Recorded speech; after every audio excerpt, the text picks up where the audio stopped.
J'étais en train de dire Genèse chapitre 22. Pour ceux qui sont de mariés, on a lu les textes, on a fait la lecture. En fait, pour nous, l'Église, je ne ferai peut-être pas le rappel, l'exégèse, l'herméneutique de ces textes parce que nous sommes en train de nous partager ces textes depuis un certain temps. C'est-à-dire, ça fait 2 semaines, on est sur ces textes. Dieu est en train de nous parler de plusieurs facettes, de plusieurs manières concernant ces textes que Dieu nous a donnés, où il est dit Dieu pourvoira lui-même. C'est ça le thème que nous sommes en train de nous partager depuis 7 ans. Mais la Bible dit quand Dieu a dit à Abraham de prendre Isaac son fils, de monter avec lui sur la montagne. Isaac arrive sur la montagne là où Dieu lui avait dit. La Bible dit Abraham a pris Isaac, il a fait monter sur l'autel. En semaine, j'ai expliqué, je dis, ici, j'ai découvert l'obéissance. Genèse 22, l'obéissance et d'Abraham et d'Isaac. Abraham a obéi à Dieu, mais Isaac a obéi à son père. Parce que si c'était nos jeunes gens qu'on envoie à Kanyamakasese tous ces derniers temps, je ne sais pas pourquoi l'opération s'est arrêtée. J'encourage le gouvernement à les envoyer pour qu'il aille faire les champs, afin qu'on ait beaucoup de nourriture en abondance. Ça fera développer le Congo. Alors je dis, si c'était ces jeunes gens qu'on envoie à Kanyamakasese, je ne pense pas qu'ils allaient rester sur l'autel. Rester là, attendre jusqu'à ce que le père va les sacrifier. Parce que Isaac, en montant sur l'autel, il était conscient de la mort, qu'il était en train de mourir. Mais ma Bible m'a dit, il est resté sur l'autel. Il n'a pas fui, il n'a pas descendu. Là, je parle de l'obéissance d'Isaac. Il avait l'obéissance vis-à-vis de son père. Et Abraham l'a fait vis-à-vis de Dieu. La Bible dit, quand Abraham a fait cette obéissance, quand il a obéi, une voix fit entendre du ciel. L'ange de l'Éternel parlait, il dit à Abraham, Abraham, il dit, n'avance pas ta main. Dieu dit à Abraham, il dit, je vois maintenant que tu crains Dieu. Maintenant je vois. C'est là que je dis, frère Joshua, tu as beaucoup de choses qu'il a demandé à Abraham. Mais ici dans Genèse 22, c'était l'épreuve, je dirais, la plus élevée. Parce que dans toutes les épreuves que Dieu a données à Abraham, il n'a pas fait mention de la crainte de Dieu. Mais arrivé à Genèse 22, il dit à Abraham, je vois maintenant que tu crains Dieu et que tu me respectes. Et Dieu a dit à Abraham tant d'autres choses. Ici, l'offrande d'Isaac, je dirais, ce genre d'offrande, tu dois avoir une grande dimension de l'amour de Dieu pour faire ce genre d'offrande. Parce que c'est l'amour qui fait, l'amour de Dieu qui fait qu'un homme ne soit pas contraint de poser un acte sans des contraintes, si je dois dire ainsi. Donc Abraham a pris Isaac, il monte sur la montagne sans contrainte, il donne Isaac. Et Dieu lui a dit, je vois maintenant que tu aimes Dieu. Frère Joshua, écoutez-moi. Quand Abraham était en train de vivre, c'est-à-dire à l'époque d'Abraham, il n'y avait pas la loi. La loi qui pouvait dire à Abraham, si tu fais, Dieu fera. Et si tu ne fais pas, Dieu ne fera pas. Il n'y avait pas de ces genres de loi. C'est-à-dire, Abraham a vécu avant la loi. Abraham a marché par la foi. Et là, je peux faire sortir l'image de la grâce. Il n'y avait pas de contraintes. De Deutéronome 28 qui dit, si tu obéis à Dieu, voici des choses qui arriveront. Et si tu n'obéis pas, voici encore des choses qui arriveront. Dieu n'a pas dit à Abraham ça. Dieu a dit à Abraham, prends ton fils, ton unique. Il dit, monte sur la montagne. Là, offre-les en sacrifice. Et Abraham, par amour de Dieu, il prend Isaac. Ça, c'est la dimension que l'Église doit atteindre. Les dimensions d'obéir par amour. Mais je dis, comme Paul dit, il enseigne à l'Église de Galate. Il dit, la loi doit nous servir comme un pédagogue. C'est-à-dire, la loi nous canalise, nous amène jusqu'à la grâce. C'est ça le rôle de la loi. C'est un peu comme Abraham. Ce n'était pas la première obéissance. Les autres obéissances l'ont aidé, l'ont canalisé jusqu'à atteindre cette grande obéissance. Je suis en train de parler à quelqu'un. C'est-à-dire, quand on accepte Jésus-Christ, il y a une sorte de loi qui vient s'installer dans nos vies, qui vient se mettre. La loi dit quoi?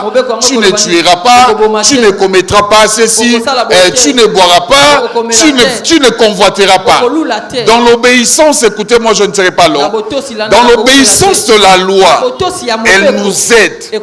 Un pédagogue pour nous conduire à obéir à Dieu, plus par contrainte, mais par amour. L'obéissance par contrainte, si on enlève la condition, l'homme n'obéit plus. Mais l'obéissance par amour, déjà il n'y a pas de condition. Il n'y en a pas déjà. Donc l'homme obéit à Dieu, pas parce qu'il attend de Dieu quelque chose, mais parce qu'il aime Dieu. Et quand l'église des Épîtres parle de l'église, on dit l'église, elle est l'épouse de Christ. Donc nous l'église, si on doit aimer, si on doit poser des actes pour notre époux, c'est par rapport à l'amour, c'est pas par rapport à la contrainte. La plupart des gens, ils aiment Dieu, ils servent Dieu parce qu'ils attendent de quelque chose de la part de Dieu. Moi je viens enlever ça ce matin. Si on a des choses à faire pour Dieu, qu'on ne le fasse pas parce que Dieu va nous donner, parce que Dieu va faire. Je parle à quelqu'un, je ne fais pas, je n'obéis pas parce que j'ai besoin de la bénédiction. Non, j'obéis parce que j'aime Dieu. Je suis en train de parler. Il y a des gens qui servent Dieu parce qu'on lui a enseigné. Ça c'est une vérité. Que voilà, les services de Dieu à gendre la bénédiction. C'est une vérité irrévocable. Et il sert Dieu parce qu'on lui a enseigné. Voilà, si tu sers Dieu, il va te protéger. Une vérité irrévocable. Mais la plus grande dimension dans la marche avec Dieu, c'est de faire ce genre de choses avec amour. Je parle de l'amour. S'il y a l'amour, on fera des choses sans contrainte. Et si aussi il y a l'amour, c'est-à-dire entre nos maris, je prends le tout, entre nos mariés. S'il y a l'amour, il y a de ces choses on ne te demande pas. Tu les fais sans contrainte. Tu ne fais pas parce qu'on t'a promis. Tu ne poses pas des actes parce que tu dois bénéficier après. Non, l'amour ne calcule pas. Il n'y a pas de choses à calculer. Je fais, je pose des actes parce que j'aime. Et parce que j'aime, je le fais. Abraham a donné Isaac par amour. Parce qu'il aime Dieu. Abraham a atteint la dimension, l'intimité avec Dieu, au point où Dieu, une fois il s'est dit, cacherai-je Abraham, c'est que moi Dieu je vais faire. Ça dit un intime de Dieu. Quelqu'un qui est proche de Dieu. Dieu dit je ne peux pas les cacher. L'amour de Dieu nous fait atteindre ce niveau où Dieu ne fait rien sans nous avertir, sans nous cacher, parce que nous avions de l'amour. Frère Joshua, la Bible dit, quand Abraham arrive sur la montagne, Dieu lui a dit arrête, ne fais pas ça. La Bible dit Abraham regarda, levant les yeux il regarda. Il a vu derrière lui un bélier attaché. Écoutez cette partie. Personne n'a dit à Abraham. Personne ne lui a dit prends ce bélier, offre-le en holocauste. Personne ne lui a dit. Mais quand Abraham a vu, il a compris que Dieu a déjà pourvu et il a compris je peux prendre le bélier, je le fais monter sur l'autel et puis offrir. Je veux dire quoi? Il n'y a jamais une obéissance sans une bénédiction. Ça n'existe pas. Mais je veux dire, même si Dieu ne t'a pas promis, parce qu'Abraham ne lui a pas promis, personne ne lui a dit qu'un bélier va apparaître sur la montagne. Personne ne lui a dit. Et Dieu ne lui avait pas dit qu'Abraham, quand tu aurais fait ça, voici les choses que je ferai. Dieu ne lui avait pas dit ça. La Bible dit, Dieu mit Abraham à l'épreuve. Dans le chapitre commence verset 22. Dieu a mis Abraham à l'épreuve. Dieu lui dit juste, prends ton fils, ton unique, celui que tu aimes, Isaac. Il dit, va sur la montagne, va me le frire sur la montagne. C'est tout ce que Dieu lui a dit. Frères et sœurs, je viens te dire, quand Dieu te dit une chose, n'attends pas que Dieu te promette pour obéir. N'attends pas. Toi, obéis simplement. Et je dis, l'amour de Dieu doit t'aider à obéir à Dieu, à le faire sans contraire. Ça dit, même si tu calcules les intérêts, ça va faire à ce que tu perds tes intérêts à toi. Mais tu le fais, tu le poses parce que j'aime Dieu. Francis, permettez à ce que les gens me regardent, s'il vous plaît. Je suis en train de faire, j'ai parlé, permettez à ce que les gens, pas de va-et-vient. Soit je vais interdire les photographes. Dans travailler à perte. Dans la zone, on a travaillé à perte.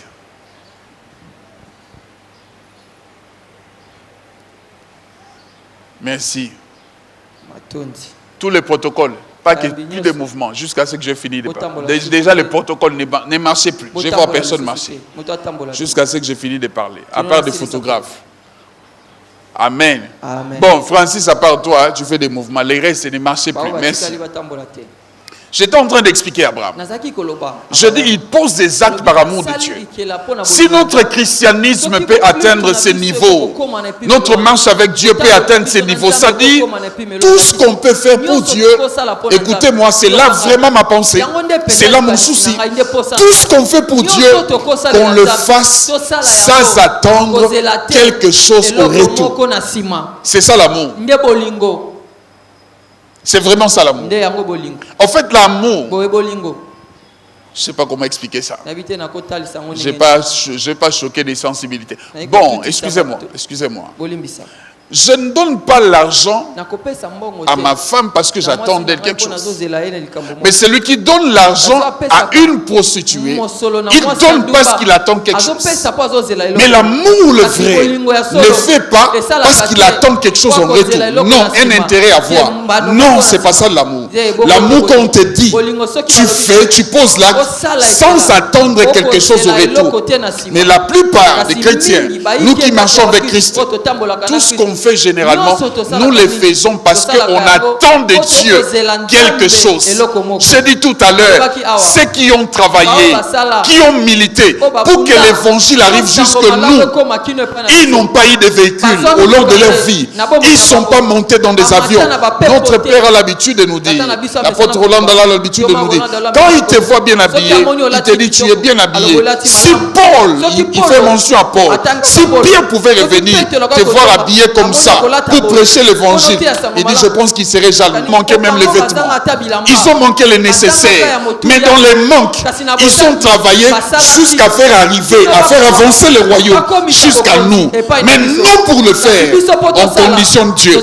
Seigneur, je n'ai pas de vêtements. Seigneur, je n'ai pas ceci. Je n'ai pas étudié. Je ne peux pas te servir. Non, ce n'est pas ça la pensée. Abraham, la Bible dit, il monte sur la montagne sans calculer un intérêt. Désormais, je viens inculquer dans ta tête d'une marche avec Dieu sans attendre quelque chose de retour. Parce que si on attend des choses de retour et qu'on ne reçoit pas la chose, on ne touche pas la chose, la plupart se découragent. On vient de faire 10 jours passés.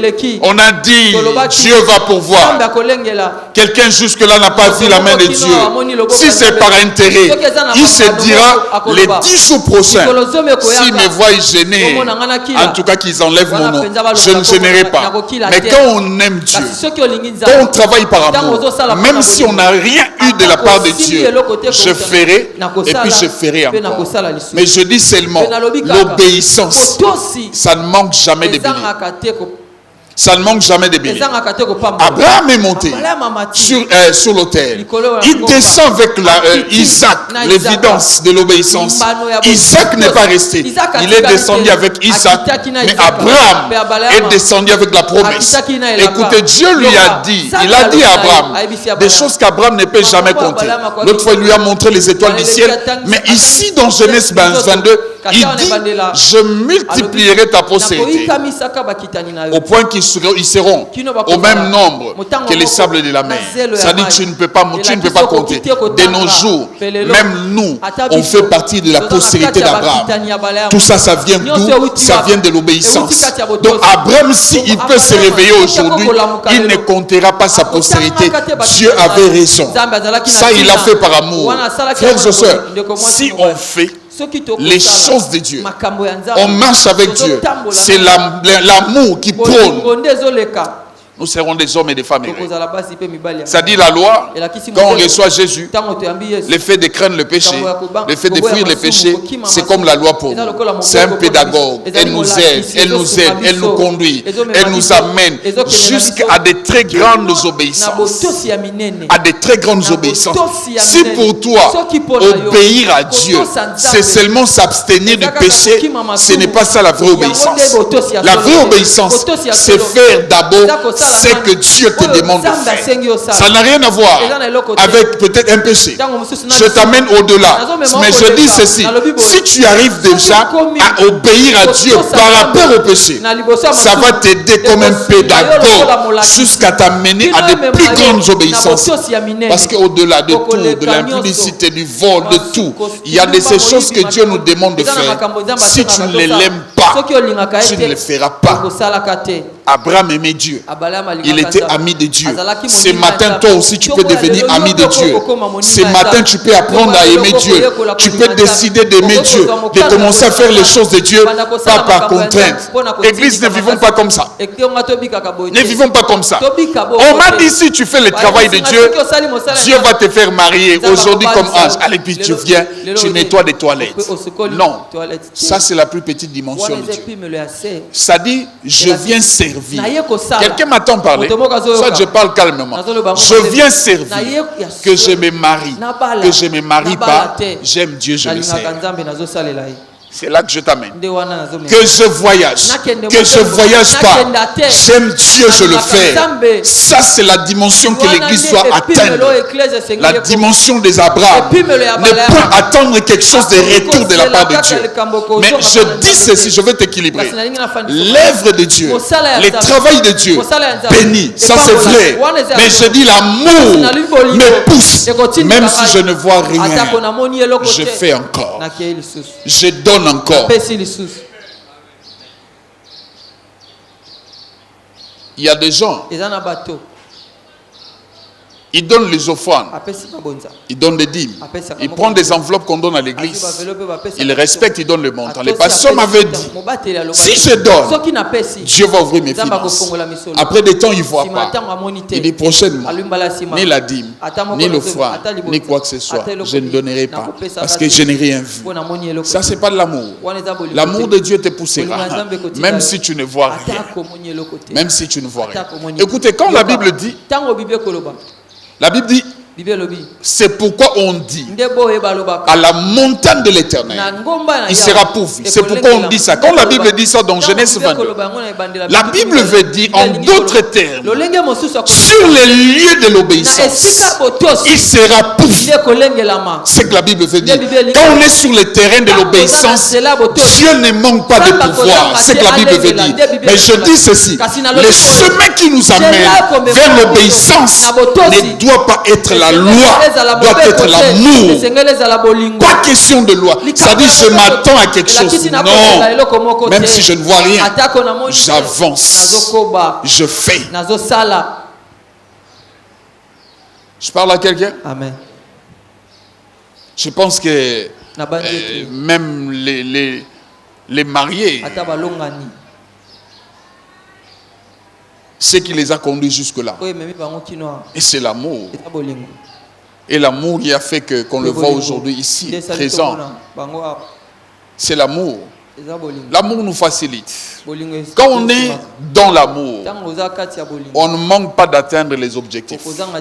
Mais quand on est sur le terrain des intérêts d'attendre quelque chose au retour, il est possible qu'on se fatigue en chemin. Mais quand il y a le vrai amour, on ne manque pas d'atteindre des objectifs. Il est question de marcher avec Dieu. Par amour, tu atteindras des objectifs de Dieu. Mais si tu marches avec Dieu, parce que Dieu doit faire avec toi certaines choses, si tu ne le vois pas, tu vas t'arrêter en cours de chemin. Moi je pense, ça c'est moi, c'est ma philosophie, ma façon de voir. Moi je pense que Ruth, au-delà de tout, a d'abord aimé Naomi. Au-delà de tout, l'amour a fait qu'elle a atteint l'objectif. Elle est arrivée au pays de Naomi. Elle a servi le peuple de Naomi. Elle était là aux côtés de Naomi. L'amour t'aidera à atteindre les objectifs. Aller jusqu'à la fin. Et l'amour aussi aidera le marié. Ça dit que l'un enterre l'autre. Ou bien que Christ vienne prendre les deux. Parce que si aujourd'hui il y a l'enlèvement, les deux partiront. Soit que l'un enterre l'autre. Tu atteins l'objectif quand il y a l'amour. Je parle à quelqu'un. J'étais en train d'expliquer au premier culte. Je dis, une bonne femme, je parle d'une bonne, une très bonne, elle ne se bat pas pour recevoir les cadeaux de son mari. Une bonne femme. Parce que le caractère ou le comportement poussera l'homme, un vrai homme aussi, de temps en temps à faire des cadeaux. Une bonne femme. Mais quand une femme n'est pas bonne, quand elle a un problème de caractère, même s'il y avait un amour grand, difficile de faire de bonnes choses. Compliqué avec de bonnes choses. Nous, l'église, nous sommes l'épouse de Christ. On doit se battre pour que de temps en temps, toucher le cœur du mari, de Jésus, afin qu'il nous donne ce qui est bon. Frères et sœurs, le christianisme dont moi je vais t'amener, ce n'est pas le christianisme de demander à Dieu tout le jour. Non, le christianisme de venir, Seigneur, donne-moi, c'est un christianisme des enfants. Le bon christianisme, c'est d'aimer Dieu. Quand tu arrives à aimer Dieu, tout ce dont tu as besoin, je dis Dieu te les donnera. J'insiste, Dieu te les donnera. Je venais de le parler tout à l'heure. On a trouvé un cobra dans les bureaux des bishops, au 3e, 4e niveau. Les gens qui entrent pour nettoyer, ils trouvent un serpent, un gros serpent. Ils ont tué ces serpents parce qu'ils étaient nombreux. Et puis on a lui informé. On a trouvé un gros serpent dans ton bureau. L'amour est plus fort que les intérêts. Ne suis pas Jésus parce que tu dois te marier. Non, ne suis pas Jésus parce que tu as besoin de voyager. Beaucoup de filles viennent à l'église. La plupart pour dire. Elles viennent pourquoi? Parce qu'on doit me voir. Non, écoutez les secrets. Aime Dieu, sers Dieu. C'est dont tu as besoin. Il finira par te le donner. Tu ne te battras pas. Aime Dieu, sers Dieu. C'est que tu as besoin. Abraham n'a pas intercédé. La Bible dit, il levant les yeux. Là, je parle comme un prophète. Abraham levant les yeux, il a vu un bélier. Il arrivera un jour, tes yeux verront ce que tu as prévu pour toi. Je dis, il arrivera un jour, tu leveras les yeux. Tu verras ce que tu attends de Dieu. Ce que tu as toujours entendu de Dieu. Et je prophétise, la chose ne sera pas loin de toi.